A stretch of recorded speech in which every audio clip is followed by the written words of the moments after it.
Hey y'all, it's your girl Amarachi. Welcome to the Playing with Portals YouTube channel where we discuss all things spiritual, intellectual, and things of that nature. Today we're going to be breaking down what things we can do to improve and heal these spiritual wounds. If you have been with us, then you know these past few videos, our series is on family ties, understanding spiritual themes within our own families. But of course, we can't do that, because that's such a huge task. We can't do that without understanding and assessing ourselves and then creating healthier habits that we can pass on for the next generation. Okay. So these wounds that we have incurred, whether from other people, whether just from our own limiting beliefs, those are what keep us down. When we kind of assess that, investigate the impact, and then improve our environment, that's how we get results, and that's how we heal generations, and that's how we better understand our roles within our families. All right. Before we get really into it, I do want to set a disclaimer. I speak from my own experience. I speak from things I've gone through, things I've dealt with, things I'm currently dealing with. Okay. So obviously, we're in a world with trillions of people. People are going to have their own opinions, assessment, things of that nature. If something resonates with you, thank you so much. I hope you continue to go on this journey with us. And if it doesn't, then, there's probably someone out there who can resonate with you. Okay. So I speak from my own experience.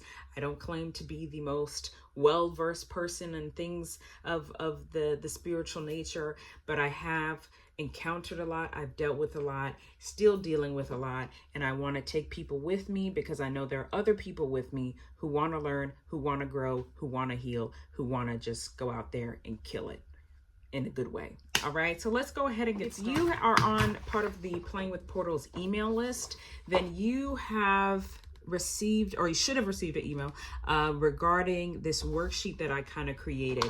It is called Maintaining Your Spiritual House, Identifying and Treating Spiritual Holes and Wounds. So this paper here, we're going to kind of walk through it because it really serves as the basis for creating a framework for yourself so that you can kind of track what you're dealing with, what those holes are, and what you can do to plug those holes, heal them, close them, so you can move forward in a bolder, better fashion. Okay, let's just do a quick recap. So this idea of spiritual wounds and spiritual houses stems from the idea of a physical house, right? We all know that houses come with maintenance, ownership. Home ownership is not just about, oh, I bought a home, so I settled it with the bank. It's also, hey, how do I maintain it? How do I maintain the lawn? How do I maintain the bedrooms, the bathrooms? If there's a gas leak, who do I call? What do I do? If a window's broken, what do I do? That's a key, crucial part of home ownership. In fact, probably the most important part is how you maintain what you own. So if we want to think of ourselves as spiritual houses, we got to make sure we're maintaining our spirits, maintaining our bodies, maintaining our minds, all of that. Okay. But unfortunately, as we go throughout life, things happen. It becomes very difficult to maintain the house. And a lot of times we actually lose faith and neglect our house, right? And that's kind of when things start falling apart. All right. But we're here to kind of bring things back into motion. Or if you're someone who believes your spiritual house is pretty healthy, then, your time here, your time with us is about kind of fine tuning the things you're already doing, as well as spreading the word to other people. All right. So let's go ahead and dive in. So on this first page here, we kind of break down the purpose of what we're doing, the overview, and then the steps. So I've kind of broken the framework into three main steps. First step is identify the wound or wounds, because it's probably multiple, just being honest. Second step is investigate the impact. And this third step is improve your conditions. So it should be 3 I's: identify, investigate, improve. So we're going to identify our wounds, investigate the impact, improve our conditions. Okay, so that's kind of what this first page is, and that's that's how we're going to do. That's what we're going to use to kind of set this framework for ourselves. Now, we've previous videos have already talked about identifying wounds. So this kind of breaks it down for you. So I'm not going to discuss that here, but I encourage you to go to the previous video on identifying wounds and then kind of filling that out from here. All right. So we're now going to kind of look at what we can do to improve our conditions. All right. So I skipped over investigate because that's also been touched on in previous videos of what is the impact or how this might be affecting you with these untreated wounds. Okay. So for improving your conditions, right? I will give some examples, but because this is also heavily specific, I also really want people to be interactive and kind of come up with your own on how you can heal your spiritual wounds. Okay, let's take the spiritual wound of, let's say as a kid, you were the last person picked, you know, for every game. And that just made you feel like, man, I don't relate to my peers. I'm a social pariah. No one likes me. No one will be my friend. So you become very isolated. Right? So that's the wound, is this social rejection. The impact is now you're very isolated, right? You have a hard time trusting people. You don't do well. Like if there's somebody new who wants to get to know you, you're kind of like, what if this person ends up, you know, we're cool for now, but they're going to be like Jimmy, because Jimmy and I were cool. But as soon as it came time to play games, he sided with the cool kids who acted like I was nothing and he pretended we weren't friends. Right. So then that creates trust issues. So that's the impact. So then you don't really know how to cultivate meaningful relationships. Now, what stage we're at is going to be, okay, how do we now improve our condition? Okay.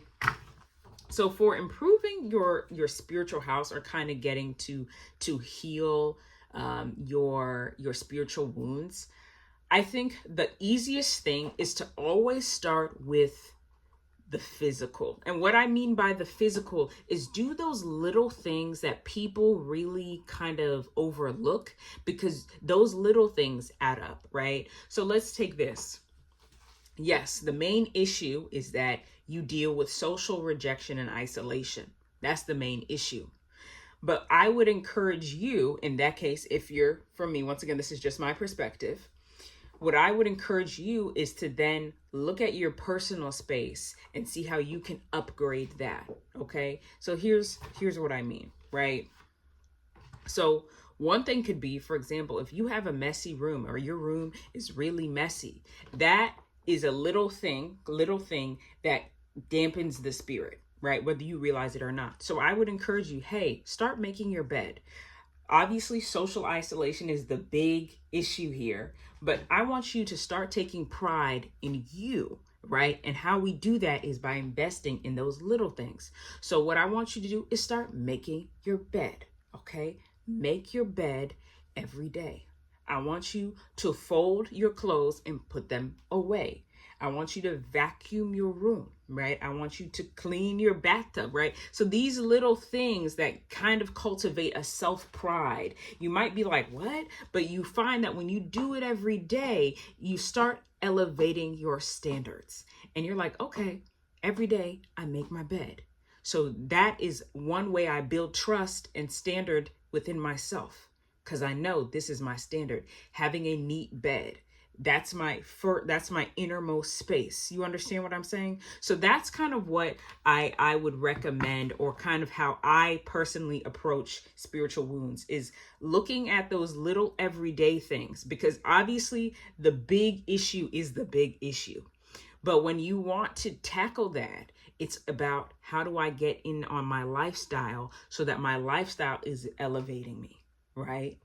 Another thing that kind of correlates with that is activities like sleeping sufficiently, going outdoors, exercising, right? Exercising does wonders for the body, right? So if you're kind of down all the time, or you're dealing with a bunch of stuff, developing a fitness routine can do wonders for you, because one, the physical and mental work together, right? But it also, once again, creates that routine, that rhythm, that pace, that standard for yourself. Hey, I saw, so many people can have testimonies of, when they were down in the dumps, felt like they had nowhere to go, they started hitting the gym.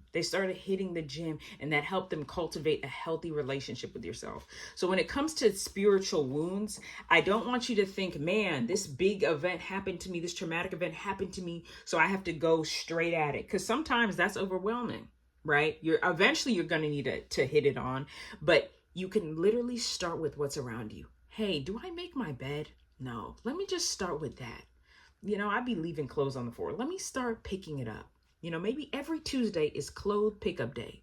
So then we build a routine with ourselves so we can trust ourselves and know, hey, I'm capable of this. Hey, my life has some sort of order. Hey, I am actually in control of a lot of things I don't even fully think about, right? I'm in control of my space. Right. And obviously everybody's living situation is going to be different, but I want you to look at those little things you can control.